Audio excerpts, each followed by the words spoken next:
जय बाबा गुरु गोरखनाथ। वाह रे कलयुग, वाह रे मायावी दुनिया, सबका कल्याण करें प्रभु। माया की ये दुनिया में, माया की ये दुनिया में कुछ दिन का ठिकाना है।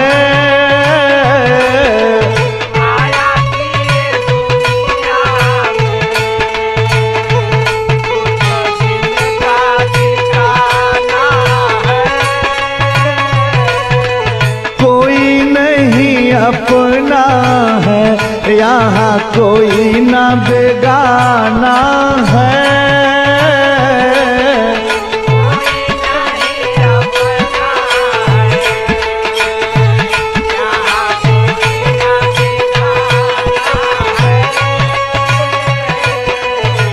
ये मायावी दुनिया है, यहाँ सब स्वार्थी हैं। माता जो कि जन्म दिया वो भी छूट जाती है। माता जो कि जन्म दिया वो भी छूट जाती है। भैया भाभी बेटा पत्नी याद सबको रुलाती है। भैया भाभी बेटा पत्नी याद सबको रुलाती है। साथी सब मतलब के, साथी सब मतलब के बस रो रो भुलाना है।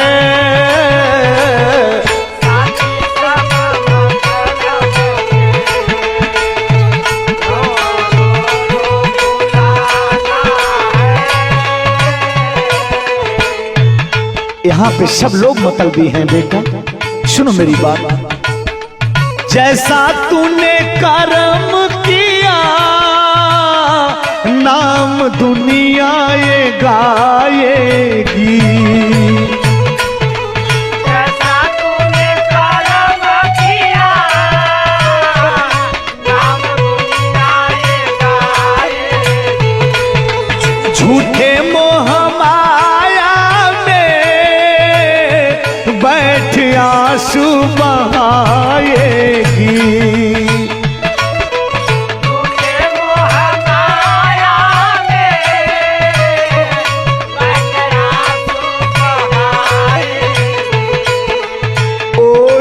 कफन एक दिन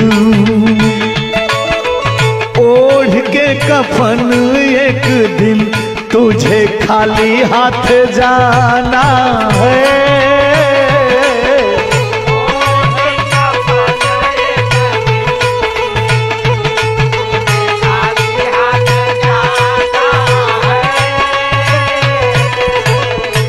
यहाँ पे कोई किसी का नहीं होता है बेटा। मानुष तन मिलना तो अब मुश्किल दोबारा है। मानुष तन मिलना तो अब मुश्किल दोबारा है। कर लो भजन प्रभु का तभी भला तो तुम्हारा है।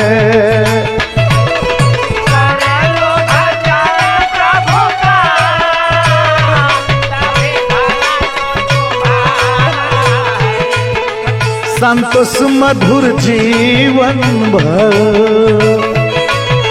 संतोष मधुर जीवन भर बस हरि गुण गाना है।